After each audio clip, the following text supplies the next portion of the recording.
네, 한국은행이 2월 금통위에서 기준금리 유지를 결정했습니다. 관건은 앞으로겠죠. 하느니 이 통화정책 방향에 대한 힌트를 주었을지 시장의 관심이 모아지고 있습니다. 한편 이번 금통위에서는 올해 성장률 전망도 함께 발표됐는데요. 2%로 상향 조정했습니다. 자, 또 국내 증시는 연일 사상 최고치행보를 보이고 있죠. 자, 이런 가운데 펀더멘털이 주가를 뒷받침할 수 있을지도 따져봐야 되겠습니다. 2월 금통의 의미와 앞으로 전망 두루 짚어보겠습니다. 오늘 함께해 주실 분들 소개해드리겠습니다. 김한진 이코노미스트 나오셨고요. 또 태제대 AI융합전략대학원 정삼영 교수, 또 한양대 에리카 경제학부 주동원 교수 나오셨습니다. 안녕하십니까? 안녕하십니까? 네, 안녕하세요. 용감한 토크쇼 직설은 SBS BG 뉴스 앱과 유튜브에서 실시간으로 시청하실 수 있습니다. 자, 저희가 금통위 이야기를 하기에 앞서서 주식시장 이야기를 먼저 해보려고 합니다. 안 할 수가 없는 게 한국 증시가 새로운 역사를 매일 써가고 있습니다. 주식 투자들 열심히 하고 계십니까? 요즘에 만나면 이런 이야기들 많이 해서 저도 이 질문으로 시작해 보겠습니다. 한국 증시가 예전에는 탈출하는 게 지능순이라고 그랬는데 지금 이제 안 하면은 욕먹는 시대가 됐습니다. 요즘에 주식시장 상황 어떻게 보시는지요, 정 교수님?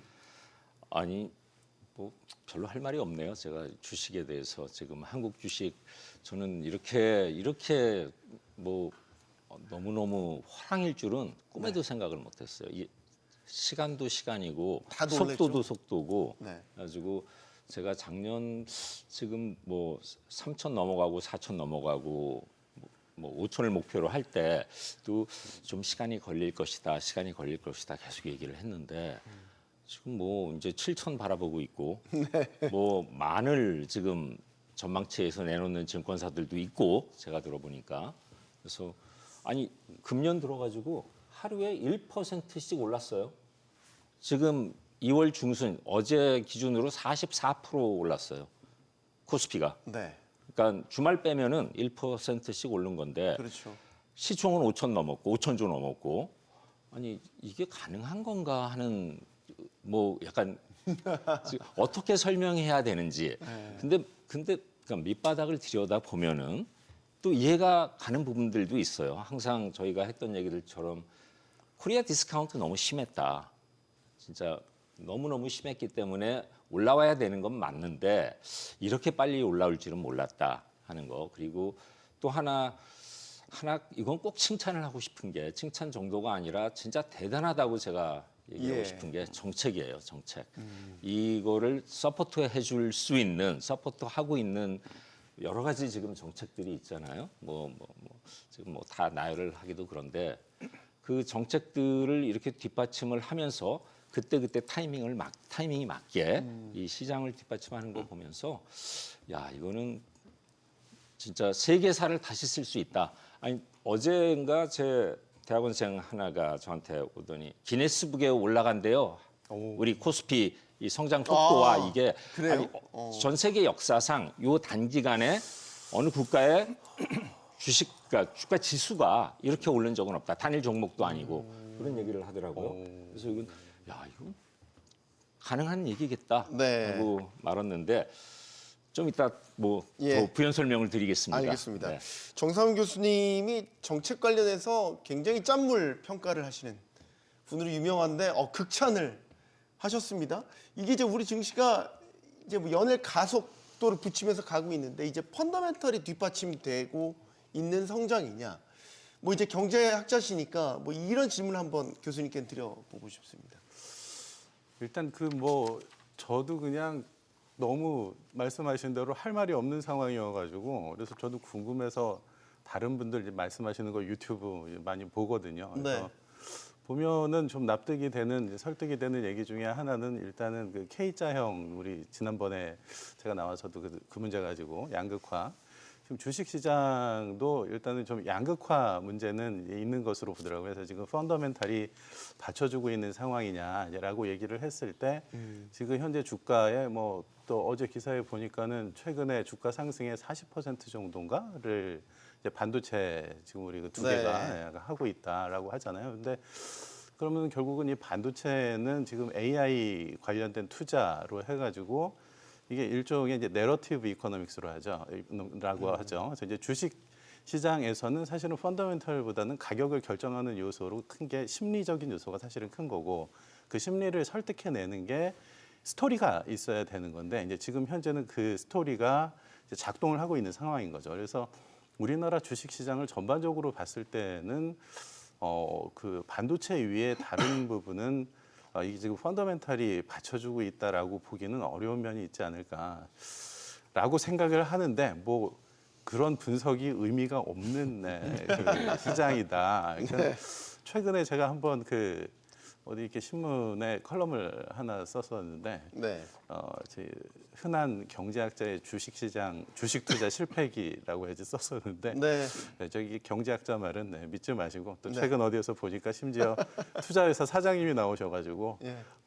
저기 전문가 말은 믿지 마라. 그 사람들 1월에 저기 우리나라 지금 주식시장 최고를 그뭐 5천에서 6천 정도로 이제 뭐 봤었는데 이미 그게 넘어가고 있다. 네. 그 사람들도 틀렸다. 뭐 그러니까 뭐 지금 예. 기네스북에 올라갈 정도라고 하면 뭐 이건 뭐 누가 예측을 뭐 하고 네. 펀더멘털로 설명을 하겠습니까? 알겠습니다.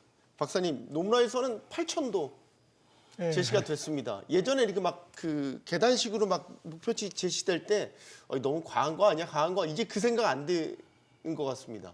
노무라 증권 8천 목표치 제시한 거 어떻게 보십니까? 사실 뭐 목표치야 뭐 제시하는 거 쉽죠. 네. 근데 저는 뭐 의미가 없다고 봅니다. 주가 지수를 예측한다라는 것은 결국엔 저희들이 봐야 될 것은 지금 뭐 속도보다는 밸류에이션을 봐야죠. 그 밸류에이션이라고 하면 결국에는 지금 작년 뭐 하반기부터 시작된 게 사실은 반도체 슈퍼사이클에 대한 새로운 인식인데 네. 이게 지금 올해 뭐 시가총액 대비 지금 반도체 두 개 회사의 이익 혹은 뭐 PER 이게 지금 5배 내지 6배 정도밖에 안 되거든요. 코스피 PER도 지금 선행 이익 기준으로는 10배 정도밖에 안 되고요.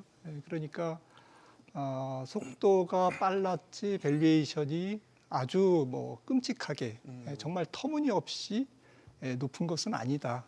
근데 주가가 꼭 뭐 밸류에이션대로 가진 것은 아닙니다.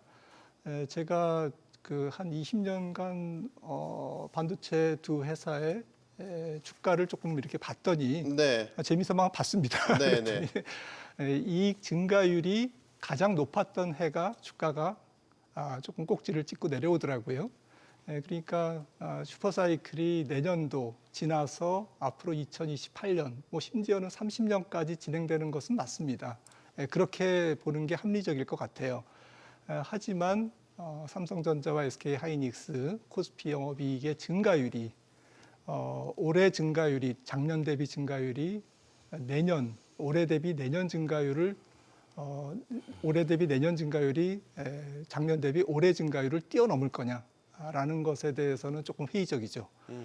그런 측면에서 반도체 주가든 코스피든 올해 영업이익 증가율이 가장 높은 해이기 때문에 올해 언저리 올해 2월이 될지 뭐 지금 뭐 하반기가 될지 모르겠습니다만은 올해가 코스피에 적지 않은 조금 조정이 시작되는 올해가요? 예, 그럼 이제 해가 리스크 될수 관리를 있다. 서서히 네. 생각해야 될 때다라고 보시는 거예요? 근데 그렇게만 볼 수도 없는 게 지금 말씀드렸듯이 지금 반도체 두 회사의 PER이 예상 이익 기준 거의 뭐 합리적인 예측이 가능한 삼성전자 200조, 하이닉스 한 150조의 이익을 대입했을 때 PER이 한 5배, 6배밖에 안 되거든요. 네. 그러니까 조금은 6천 정도에서 멈추기는 쉽지 않은 거죠. 왜냐하면은 이미 약간 투기적 마인드가 시장에 팽배해 있기 때문에 사람들은 여기서 더 게임을 하려고 할 겁니다. 내년 이익, 후년 이익, 2030년 이익까지 땡겨서 프라이싱 하려고 하는 속성이 있거든요. 네. 그러니까 사람들은 이제 나중에 지나서 보면 조금 비이성적인 과열이었다 이렇게 이제 규명이 되겠죠. 수급 차원에서 보면 요즘에 개인이나 기관이 매수 주체로 나설 때가 많고 외국인이 꽤 많이 매도를 하더라고요. 약간 이런 것도 시그널로 우리가 수급 차원에서 볼 수 있는 거잖아요. 그렇죠. 외국인들이 꾸준하게 파는 것은 좋은 현상은 아닙니다만은 그런데 사실은 외국인들이 왜 파는지에 대한 부분은 조금 뭐 좀 속단하기는 어려울 것 같습니다. 한국 주식이 고평가돼 있어서 판다라고만 단정 가기는 좀 어렵거든요. 네. 글로벌 자금들 중에서는 이익이 그 수익률이 계속 좋으면 리밸런싱하는 수요가 당연히 있고요.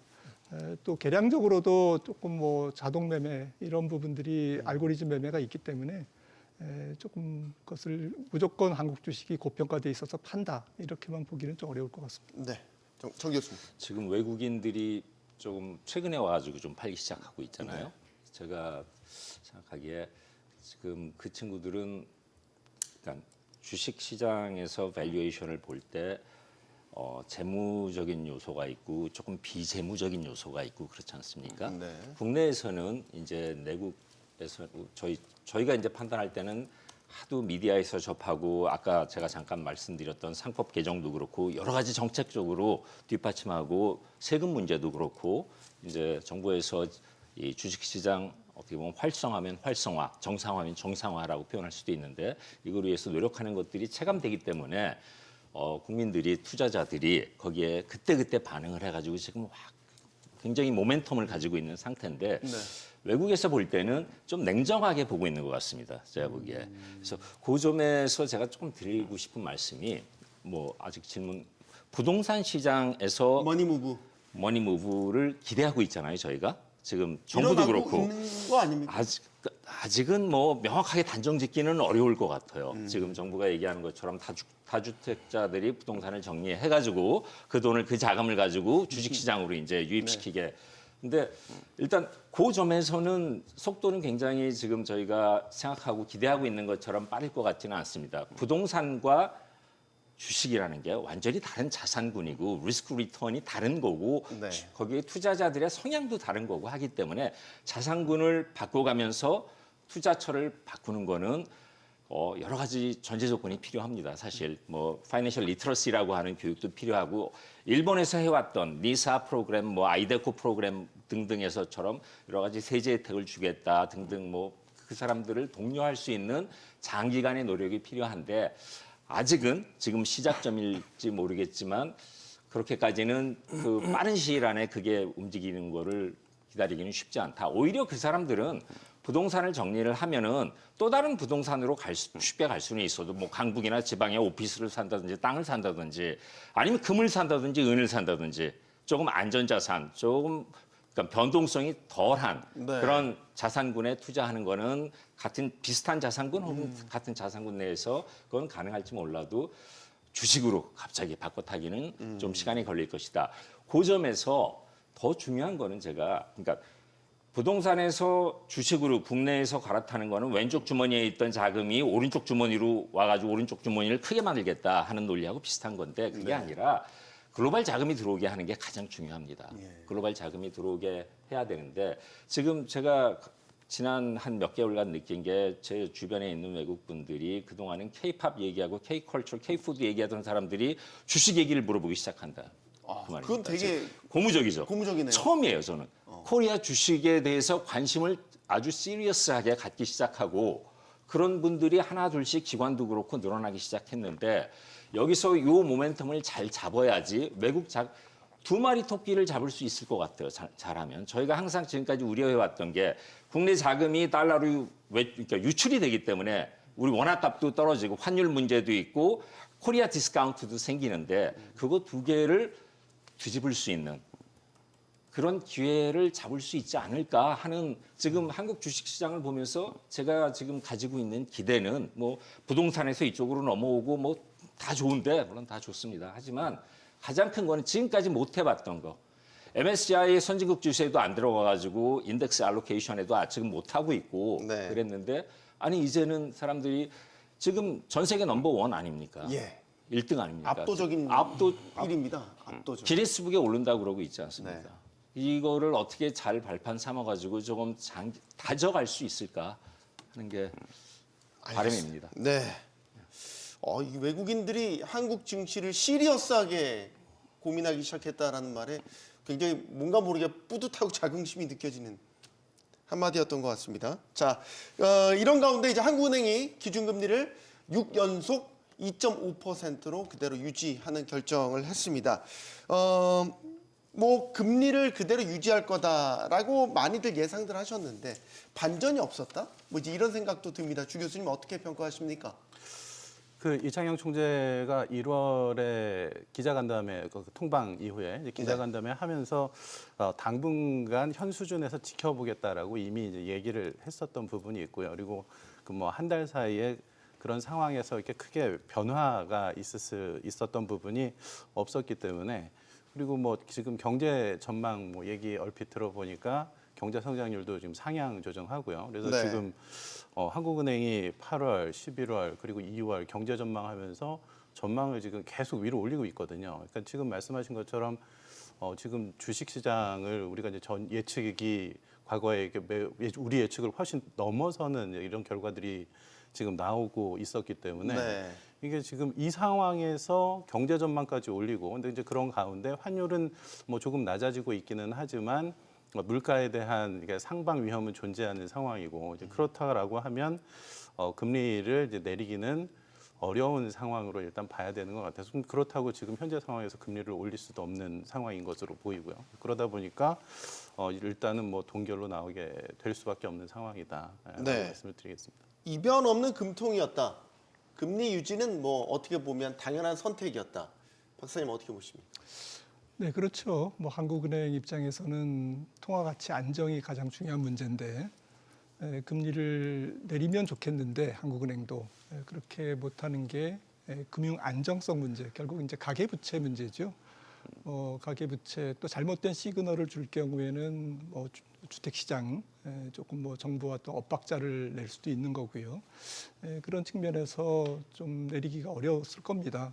그런데 뭐 이미 다 아시다시피 좀 초양극화 경기, 잘 나가는 수출 기업과 뭐 지금 내수 기업 또 네. 중소상공업자들 이런 분들은 사실은 금리 인하를 지금 아주 뭐 갈급해 있잖아요. 금리를 정말 내려주면 좋겠는데 그런 기대감이 있는데 한국은행으로서는 전체 거시경제를 운영하는 입장에서 좀 그러기가 어려웠겠죠. 환율 측면에서도 조금 안정을 찾고는 있습니다만은 아직까지는 좀 불안정한 상황이고 제 생각에는 이제 환율은 뭐 1,400원대 조금 안정이 될 것 같은데 한국은행도 조금 지켜봐야 되는 그런 필요성이 있었을 겁니다. 네. 그런데 성장률을 뭐 올해는 1.8에서 2.0으로 올렸지만 내년도는 조금 낮췄거든요. 네. 1.9에서 1.8, 뭐 그게 뭐 퍼센트가 조금 중요한 게 아니고요.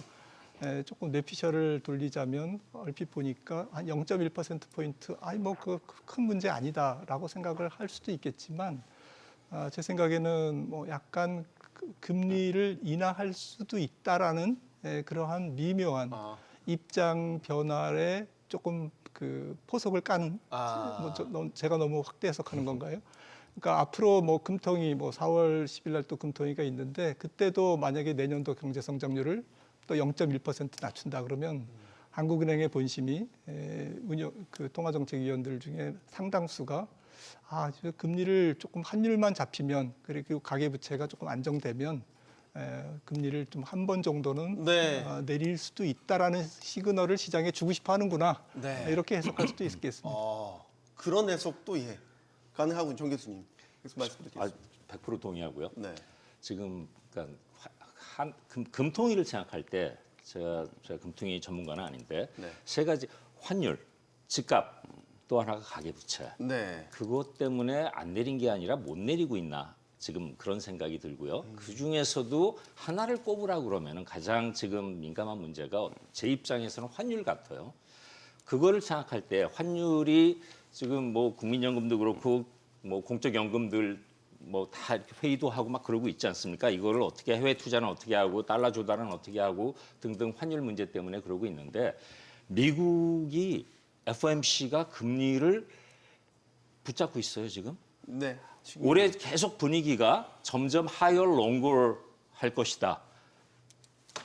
내리더라도 케빈 와시가 아무리 케빈 와시더라도 그렇게 쉽게 내릴 수 있는 분위기가 아니다. 인플레이션 얘기도 계속 들썩들썩하고 있고 연말까지 끌고 갈 것이다. 그래서 만일 내리더라도 한두 번 내릴 수 있을 것 같다 하는 얘기들이 뭐 애널리스트 통해 가지고 지금 많이 나오고 있는데 네. 그런 분위기를 볼 때 환율을 가장 중요하게 제 입장에서 이렇게 보면은 미국이 움직일 때까지는 쉽게 못 움직일 것이다. 지금 거기서 더 우리가 먼저 벌려놓으면은 이거는 지금 시장에서 그 문매를 환율이 우리가 생각하는 예측하는 것처럼 1,400원대 후반으로 이제 만약에 다시 간다 뭐 했을 때 어떻게 막 정책적 리스크를 좀 줄이기 위해서라도 지금은 움직이기가 쉽지 않다. 이번 결정은 그래가지고 어떻게 보면 당연한 결정이다 그렇게 예상을 하고 있었습니다. 주 교수님이 부연하실 부분이 있는 것 같습니다. 사실 저는 지금 김 박사님 견해에 동의를 이제 잘 안 하는 편인 건데 그래요? 얼마 전에 뭐 제가 전직 금통위원 하셨던 교수님하고도 이제 한번 얘기를 했었는데 네. 그거는 비교적 비둘기적 성향을 이제 가지고 계신 분이었는데 그래서 제가 그 금리 정책에 대해서 지금 뭐 올리는 것을 고려해 볼 수도 있는 상황 아니냐라고 얘기를 했더니 저 하는 공채 출신들이 저런 자세를 가지고 있다 그러면서 저한테 이렇게 좀 비난에 가까운 말씀을 하기도 하셨는데 네. 왜 하나 이게- 올리면 안 됩니까? 그러니까 왜? 이게 뭐냐면은 아까 그 금리를 올리는 걸 좋아하는 사람들이 없어요. 일단 뭐 채권 시장에서는 당연히 지금 그래서 한국은행 총재가 1월에 보니까는 채권 시장 딜러들한테 사과 비슷하게 말씀을 하시더라고요. 그러니까 금리를 내린다고 다들 기대를 하고 있었는데 기대와 달리 내리지 않아가지고 이 채권 투자했던 사람들이 큰 이익을 보지 못했다, 미안하다라는 형태의 얘기도 하시던데 그런데 이제 지금 약간 우리가 주식을 얘기를 하니까 좀 재미있는 그 다른 그 견해를 좀 얘기를 해보면 지금 세 가지를 말씀하셨잖아요. 뭐 환율이랑 가계부채랑 부동산이랑. 근데 경제학자 중에 이제 로저 파머라고 UCLA 교수인데 이 사람이 한번 그런 제안을 한 적이 있어요. 그 페드가 그 인플레이션이 아니고 주식 시장을 타겟팅을 해야 된다. 왜냐하면 경제에서 제일 중요한 게 컨피던스, 심리고 그 심리가 가장 잘 반영되는 게 주식 시장이고 그렇다 그러면은 고용과 인플레이션을 컨트롤할 때 중앙은행이 직접 주식 시장에 개입을 해야 된다. 그래서 만약에 주가가 크게 오르면 그때는 금리를 올려야 할 시점이다. 왜냐하면 인플레이션을 이제 막아야 되는 거니까. 이게 살짝 그 지금 명확하게 너무 분위기가 좋으니까 말씀들을 안 하셨는데 전문가들이 지금 주식시장 상승에 대해서 아까 전문가 믿지 말라고 제가 말씀드렸지만 걱정을 사실 많이 하거든요. 그렇다 그러면 요거를 조금 이렇게 바늘을 찔러가지고 이 좀 공기를 뺄 필요도 있거든요. 근데 압력을 좀 줄인다. 그렇죠. 네. 예. 그래서 지금 사실 우리나라 부동산 시장에도 좀 특히 이제 수도권 중심으로 거품이 있다라고 볼 수 있고 예. 그렇다고 하면 경기가 일단은 아까 그 내후년 1.8%에서 0.1% 네네네. 내렸다고 말씀을 하셨지만 일단은 그거는 2년 뒤는 아무도 모르는 거거든요. 그럼 1년 뒤에 지금 2.0으로 상향 조정을 했다. 그럼 실물 경기는 크게 나쁘지 않다라고 보고 있다라는 입장을 한국은행이 보여준 것이고 그럼 이 상황에서 자산 시장에 대해서 만약에 거품을 중앙은행이 걱정하고 있다라고 하면 현재 상황에서는 한국은행이 금통위원 성향들이 어떠실지는 모르겠지만 전반적으로 금리를 인하하고 싶어하는 자세는 중앙은행의 스탠스는 별로 아닐 것이다라는 생각을 저는 합니다. 이건 이제 박사님 받으셔야 되겠는데요. 그러니까 사실 이제 내후년 성장률을 조금 슬라이스하게 낮췄다는 거는 전년비 성장률이니까 올해 만약 성장 2%가 어떻게 보면 지금 반도체 슈퍼사이클이 정점을 찍는 시기도 올해라고 보고 있다고도 해석할 수 있을 것 같고 말이죠.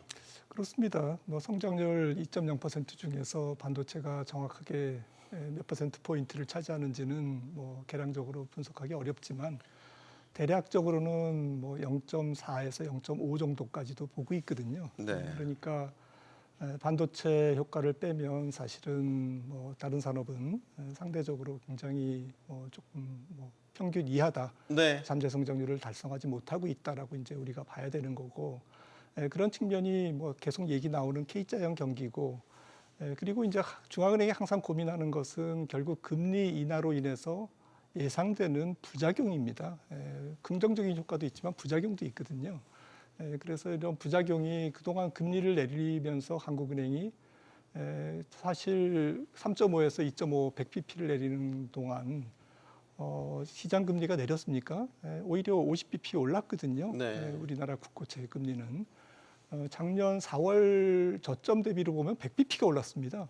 한국은행이 당장 금리를 인상하는 것도 아닌데 계속 동결 과정에서 결국에는 이제 우리가 시장에서 얘기하는 게 중앙은행의 정책이 끈을 당기는 것은 그러니까 긴축 정책은 잘 작동을 하지만 끈을 느슨하게 피는 거 그러니까 좀 경기 부양 정책 금리 인하로 인한 금융 완화 정책은 경기 부양에 그다지 조금 효율적이지 않다. 네. 시장이 실제로 말을 안 듣는 거죠.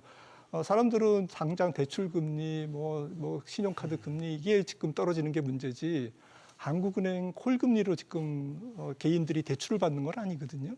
그런 측면에서 한국은행 입장에서는 계산이 좀 복잡해진 거죠. 그건 우리나라뿐만 아니라 전 세계가 방만한 재정 정책, 방만한 통화 정책을 그동안 수년간 했고 또 코로나19라는 아주 역대급 정책이 역대급 재정 통화 정책을 이지머니를 많이 풀어놨기 때문에 네. 그 대가를 그 비용을 어떻게 중앙은행들이 컨트롤할 건가 이런 부분에서 굉장히 조금 진퇴양난이다. 사실은 중앙은행이 선택할 수 있는 정책적 입지가 상당히 좁아지고 있다. 저는 그렇게 생각을 하고 있습니다. 성장률을 2%로 상향했잖아요. 그리고 지금 금리 수준이 2.5%. 그리고 당분간 아마 유지할 가능성이 높다라고 본다면 지금 한은이 생각하는 우리나라의 적정한 중립금리 수준을 2.5 정도로 본다고 해석할 수 있는 거예요. 그럴 수 있겠죠.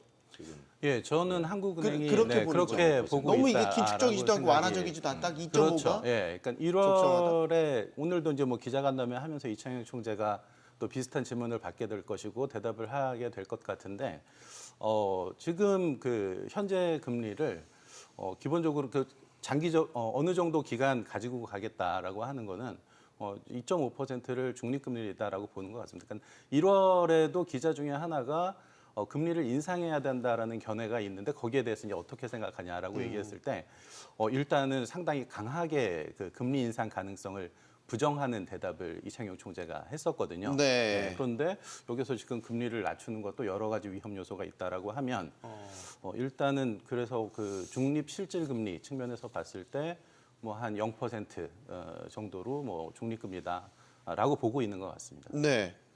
2%로 성장률을 높였다면 이거는 우리의 잠재 성장률 수준을 회복한 거다? 이렇게 볼 수 있을까요, 정삼 교수님? 그럴 수도 있죠. 이제 자신감의 표현인 것 같아요. 일정 부분은 특히 반도체 쪽에서 올해 지금 말씀하신 것처럼 정점을 찍을 것이다. 올해는 우리 산업 자체가 반도체가 지금 40% 정도를 차지하고 있는데 두 회사가 네. 지금 이게 꺾이지는 않을 것이다 하는 그러니까 내년에는 조금 내린다고 했잖아요. 우리 성장률 자체를 네. 그렇게 전망을 했는데 올해 정점을 찍을 것이다라는 데서 자신감이 나온 것 같고 근데 어떻게 보면요. 그 자신감이나 우리 산업에 대한 그 올해 전망 그 성장률 전망 자체가 가장 큰 거의 결정 요소는 조건은 그 소위 얘기하는 AI driven revolution, 르네상스 전 세계의 그런 테마 거기에서 우리가 수혜 국가가 되고 있다. 지금 그런 특히 그 몇몇 개 회사 네. 우리 시총의 40% 50%를 차지하는 몇몇 개 회사는 어떻게 보면은 그 인프라나 뭐 하이퍼스케일러라고 하죠. 그 AI 이쪽에 투자를 많이 하는 그런 회사들이 케이펙스를 계속 투자를 어느 정도 해 나가느냐에 따라서 네. 이제 거기에 결정이 되는 건데 그 조금 거기까지 이렇게 생각을 해보면은 우리의 성장률은 지금 분산돼 있는 게 아니라 몇몇 회사에 집중돼 있기 때문에 이거를 끌어가고 있는 거는 그 성장률이 또 어디에 관건이 돼 있냐 하면 미국이나 이런 그 하이퍼스케일러 그런 회사들의 케이펙스에 또 관건이 돼 있기 때문에 네. 그들이 계속 자기네들이 계획했던 것만큼 이거를 투자를 하고 계획을 하고 집행을 하고 거기에 굉장히 달려 있는데 그거를 또 한 걸음 또 나가면 결국에는 FOMC의 그 정책 결정, 매크로 결정, 거시 결정하고도 맞물린다. 이게 네. 유지가 되려고 하면은 보고 있습니다. 알겠습니다. 자, 이번에는 환율 이야기를 해보겠습니다. 환율 언뜻 중간에 말씀 주셨지만 환율이 지금 1,400원 초반대 정도에서 이제 유지가 되고 있습니다.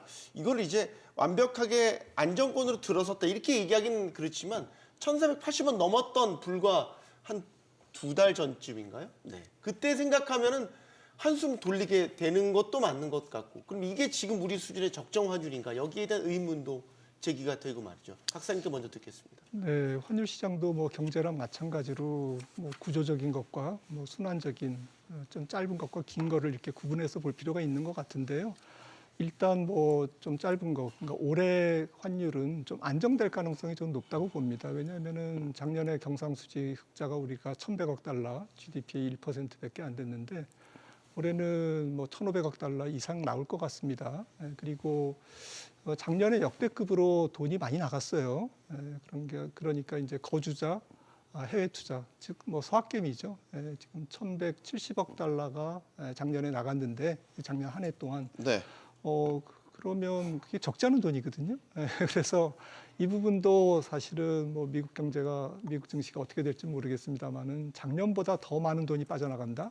이렇게 보긴 조금 어렵지 않을까 싶은 생각이 들고요. 네. 그리고 가장 중요한 게 제 생각에는 2023년, 2022년 정도부터 특이한 현상이 나타났는데요. 네. 그게 한국과 미국의 금리가 또 기준금리보다는 이제 시장금리, 채권 수익률이, 국채 수익률이 역전이 됐습니다. 그래서 지금 2022년도에는 뭐 아시다시피 200bp나 2.0%포인트나 우리 국채 10년물과 미국 국채 10년물이 차이가 난 거예요. 그러니까 원화가 조금 약세로 갈 수밖에 없는 높은 수익률을 쫓아갈 테니까. 네, 그런 네. 상황인 거죠. 그런데 지금 50bp까지 좁혀졌습니다. 우리 국채 10년물이 3.6이고 미국이 지금 4.1이니까 거의 뭐 200bp에서 50bp 정도로 이제 좁혀졌습니다. 그 금리 차이가. 네. 그리고 어쨌거나 뭐 케빈 어시가 어떻게 할지 모르겠습니다만은 그래도 뭐 금리를 내린다라는 기대는 시장에 존재합니다. 미국이. 그래서 미국은 금리 인하 사이클에 들어갔고 한국은 내리더라도 미국을 조금 뭐 뒤쫓아서 후행한다고. 말씀대로 이제 뒤쫓아서 후행할 것이고 그렇다고 보면 양국의 금리 차도 조금은 뭐 이렇게 스트레스를 안 줄 거다. 네. 환율 시장에. 그렇다고 보면 아주 엄청난 원화 강세가 나타난다는 말씀이 아니고 순환적인 측면에서 올해는 조금 1,400원대, 잘하면 뭐 1,300원 후반대에도 바라볼 수 있겠구나. 글로벌 달러도 조금 약세로 고개를 숙이지 않을까. 특히 미국 경제가 좋으면 올해 네. 지금 뭐 글로벌 달러가 강세로 가긴 어렵지 않습니까? 네. 그런 측면에서도 좀 원화 강세를 조금 도와주지 않을까 싶습니다. 관세가 상호관세 위법됐지만 바로 대체관세들이 발효됐고 지금 제2, 제3의 관세들이 나올 것 같다. 그리고 무역합의 준수하지 않으면 보복하겠다. 공개적으로 경고하니까. 여전히 우리한테는 관세 리스크는 안고 있는 거 아니에요? 환율에 시한폭탄처럼 말이죠.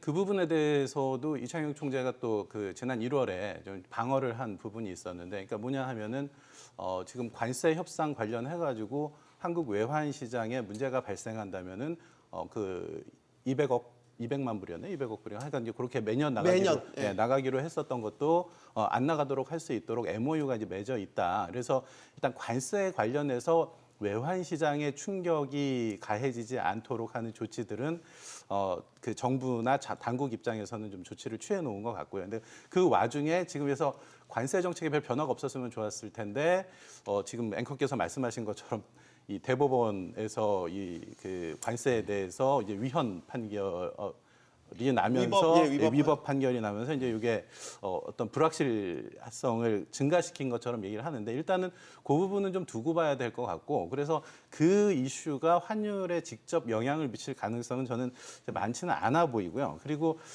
그 환율 관련해 가지고 이제 말씀을 드리고 싶은 게 이 경제 이론 중에, 환율 이론 중에 희생양 이론이라고 있어요. 희생양 이론. 스케이프 보드 티어리라고 해가지고 이 사실 환율을 이론은 있지만 실증적인 움직임을 설명해내는 게 되게 어려워요. 그래서 환율이 오르면 시장에서는 이게 왜 올랐는지를 이론에 사실 그게 직접적으로 영향을 미치지 않았다고 하더라도 이게 사람들이 설득될 수 있는 근거를 가지고 이제 얘기를 하는 거죠. 그래서 그 대표적이었던 게 최근에 나왔던 게 그 통화량이 우리나라가 미국보다 증가율이 매우 높아가지고 돈의 가치가 떨어져서 환율이 올랐다라는 얘기를 예를 들어서 유튜브에서 저는 그 경제 클립 중에 100만이 넘은 사람이 본 클립인데 거기에서 경제학 박사이신 분이 그런 얘기를 하더라고요. 그래서 저는 그게 납득이 안 돼가지고 어떻게 저런 얘기를 그 100만이 넘게 보나. 그럼 이게 상당한 그 일반인들이 오해를 가져올 수 있는데라고 생각을 댓글에 바로 반론을 했는데 남기셨어요. 왜 이창용 총재가 이제 거기에 대해서 이창용 총재도 엄청 화를 내면서 그래서 그 지난번에 그 박정우 부총재 부가 그 통화정책 담당인데 그 기자 간담회가 끝나고 나서 기자들한테 이 통화량과 환율의 관계에 대해서 설명을 했었거든요. 그래서 이제 그런 좀 잘못된 그 뉴스가 이 과도하게 환율을 상승시켰었던 요인이 있어서 근데 결국은 그런 것들은 시간이 지나면은 제자리를 이제 잡겠죠. 그래서 결국은 그 이창용 총재도 계속 얘기하는 게 누굴 비난한 건 아닌데 수급 요인이 그러하다라는 걸 얘기했다가 이제 그 수급 요인의 대표적인 예로 그 뭐 젊은 그 남자들의 그 미국 시장 투자 네. 얘기를 했다가 이제 그 비난을 받았었는데 일단은 그래서 수급 요인이 지속되고 있으면 그것이 환율에 가장 직접적인 영향을 미치게 될 거고 네. 그런데 장기적인 수준은 이제 그 오해에서 비롯됐었던 이제 가수요 같은 것들은 뭐 없어지게 된다라고 하면 환율이 뭐 1,400원 내외로 안정될 수 있지 않을까라고 기대를 해봅니다. 또 요즘에 미장이 부진해서 환율이 떨어졌나 이 생각 되게 많이 들어요. 저는 조금 다른 견해 환율에 대해서. 네. 환율에 대해서. 예. 작년에 1,480원 갔을 때하고 지금하고 무슨 차이가 있을까요? 저도 그 질문도 드리고 싶었어요. 무슨 뭐가 차이가 달라졌나? 하나 달라진 거 주식시장. 한국이 44% 올 초 들어가지고 오르는 동안 미국 주식은 0.7% 올랐어요. 안 움직였어요. 그렇다고 그러면 거기서 벌어지는 효과, 그러면 미국 사람들이 한국 주식에 들어오고 한국 사람들이 미국 주식에서 빠지고 그게 이 환율을 얼마나 결정을 할까요? 그리고 주식시장의 움직임이 지금 저희가 1년을 얘기하고 있는데 지금 2달을 얘기하는 게 다음 달을 얘기하고 있는 게 아니라 나머지 10달 동안 어떻게 전개가 될까? 여기에는 너무 많은 변수가 있어요. 지금. 이란 전쟁 할 것 같아요? 안 할 것 같아요? 저는 할 것 같아요. 할 것 같습니다. 그렇게 되면 환율은 어떻게 될까요? 일시적으로 오르겠죠. 일시적으로일까요? 이란 전쟁이 일시적으로 끝날까? 그건 모르겠어요. 그건 이란하고 미국과의 그거는 뭐 지정학적 위험 그 전문가들이 판단하는 건데 이거는 뭐 일시적인 거 뭐 마두로 체포하는 거하고는 좀 다른 그렇죠. 양상이 다른 될 양상이겠죠. 에너지도 거기에 포함돼 있고 그 중동 지역에 여러 가지 복잡한 문제가 있기 때문에 그것도 있고 전쟁뿐만이 아니라 지금 트럼프 대통령이 얘기한 그 관세 네. 관세 뉴스는요 더 이상은 무역 뉴스가 아니에요. 이거는 환율 뉴스예요. 관세가 불확실성이 생기는 순간 전 세계 경제 특히 일본하고 우리하고 지금 커플링 돼가지고 같이 움직이는데 네. 저희하고 일본의 환율 문제는 관세에 직결돼 있어요. 관세 불확실성에. 지금 달러 인덱스가 계속 떨어지고 있는 추세다. 그 추세에 큰 역할을 하고 있는 게 트럼프의 이상한 뭐 그런 정책들, 불확실성 때문에 떨어지고 있다고 하는데 그럴수록 안전자산을 추구하고 저희 쪽에서는 지금까지 역사적으로 보면은 오히려 거기에 피해를 가장 많이 본 전 세계 경제에서 불확실성이 늘어날수록 가장 큰 타격을 직접적으로 받은 그 국가가 어디냐 할 때 뭐 다 알다시피 저희기 때문에 지금 이창용 총재 지금 발표한 것 같은데 환율의 변동성은 여전히 존재하고 있고 그건 우리가 지켜봐야 된다. 저는 100% 동감하고요. 네. 환율 변동성 1,400 레벨을 얘기하기 전에 저희는 그거는 계속 지금 주시하고 가야 된다 생각을 하고 있습니다. 안심하면 안 된다. 저희 이제 환율 변수 짚어봤고 부동산 한번 또 가보겠습니다. 사실 금리를 못 내리는 여러 이유 중에 아주 주된 이유가 최근에는 부동산 이야기를 참 이창용 총재가 많이 하셨어요. 여전히 그렇다고 보십니까? 최근에 부동산 집값 상승 기대 심리가 확 꺾이긴 했습니다. 네, 뭐 부동산 전문가는 아니라서 네. 근데 객관적인 지표를 보면 우리나라 집값이 높은 건 사실입니다. 그래서 지금 전 세계 제곱미터당 가격을 보니까 서울이 23,000불, 뉴욕이 19,000불입니다.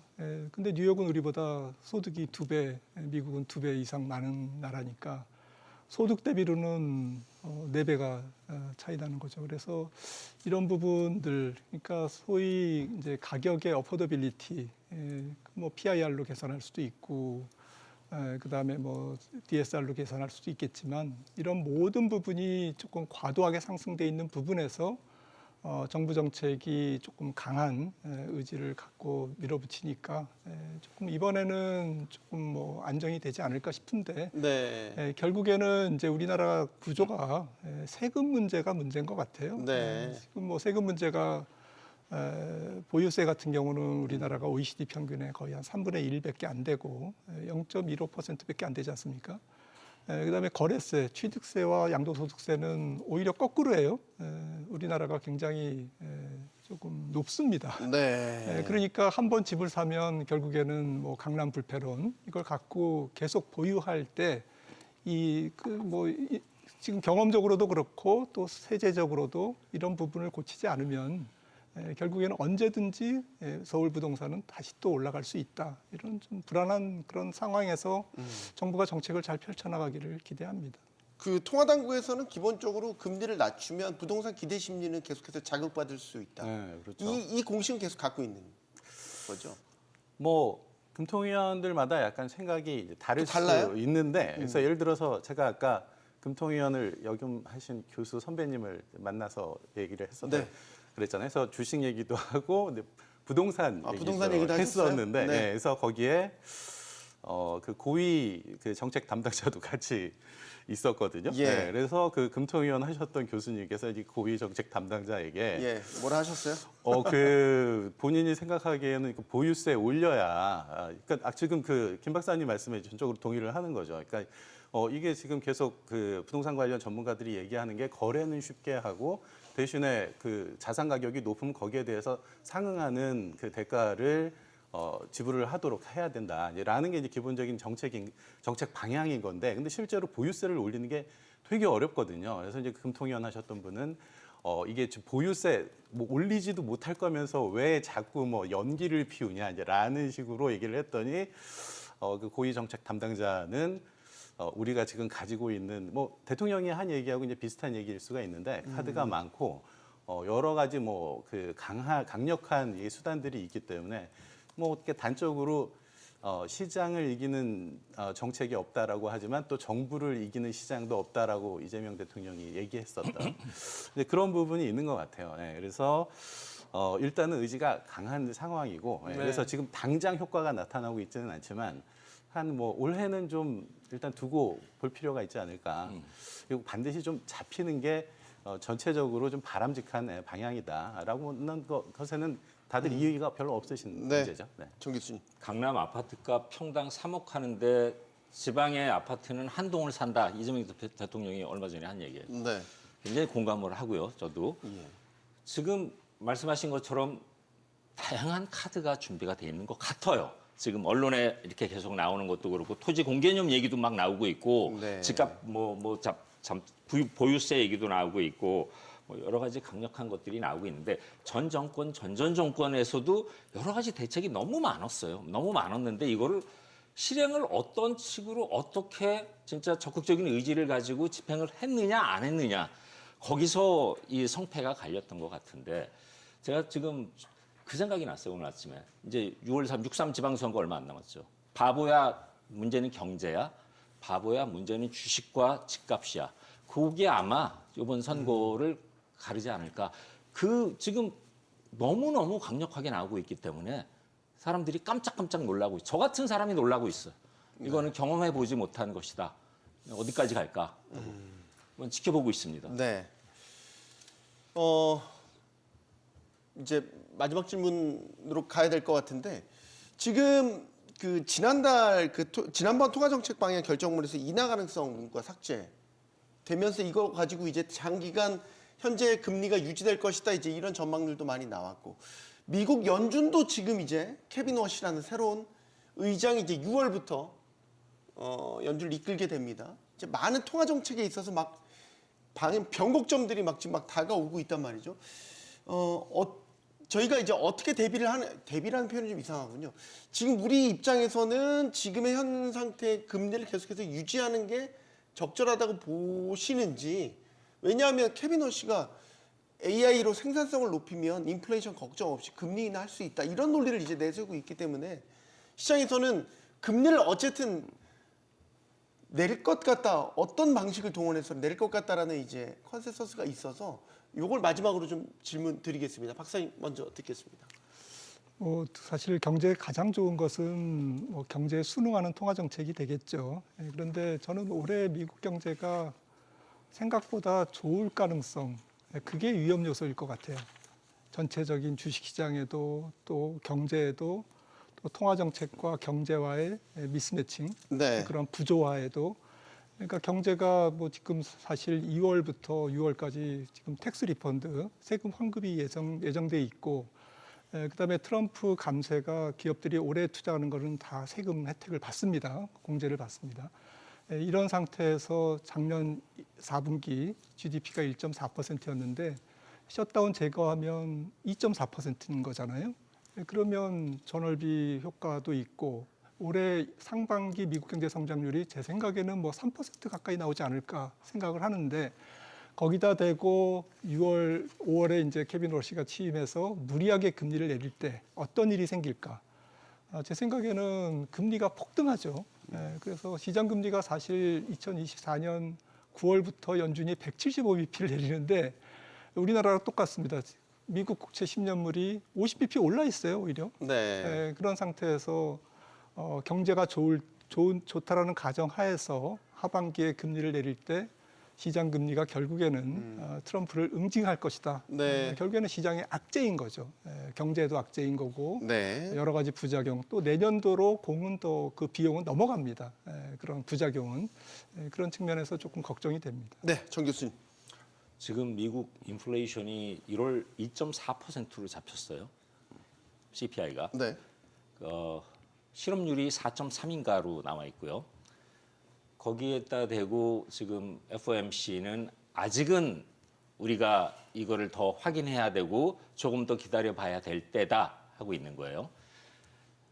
작년보다 내려앉았어요, 인플레이션이. 그럼에도 불구하고 지금 FOMC에서는 조금 더 기다려야 된다, 더 내려와야 된다 그러고 있는데, 글쎄요, 더 내려올 가능성, 지금 얘기하신 것처럼 뭐 AI 때문에 인플레이션이 더 내려올 것이다, 아직 증명된 바는 없고요. 아니, 내려도 된다. 내려도 된다. 내려도 된다. 아직 증명된 바가 없기 때문에 그거는 뭐 학문적으로나 실증적으로 조금 더 기다려봐야 되는 것 같고, 그래서 제 생각에는 쉽게 내리지 않을 것이다.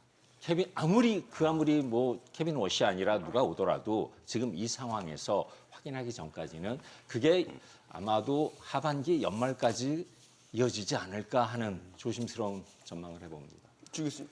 그래서 정 교수님 이제 미국 연준의 금리 정책 방향에 대해서 이제 말씀을 해주셨고, 지금 저희가 한국은행이 앞으로 계속 그럼 우리나라의 경우에 이 2.5%를 어느 기간 동안 유지를 할 것이냐라는 거에 대해서 아까 한국은행은 앵커께서 물어보셨을 때 2.5%를 중립금리라고 생각하는 것 같다라고 네. 말씀을 드렸는데, 저는 그거보다는 좀 중립금리를 높게 봅니다. 좀 더 높게. 예. 네. 그래서 이게 근데 여기에서 사실 금리 올리는 것 아무도 안 좋아한다고 말씀을 드렸잖아요. 그래서 뭐 사실 미래는 모르죠. 무슨 일이 터질지 모르는데 한국은행은 그래서 현 상황에서는 케빈 워시의 불확실성도 있고 뭐 하니까 현 수준을 그대로 유지하는 걸 뭐 상반기는 큰 변화가 없지 않을까라는 생각이 드네요. 알겠습니다. 네, 한국은행이 기준금리를 6번 연속 2.5%로 유지하는 결정을 내렸습니다. 용감한 토크쇼 직설 마치겠습니다. 여기는 모든 경제가 모이는 SBS 비즈입니다. 시청해주신 여러분 고맙습니다.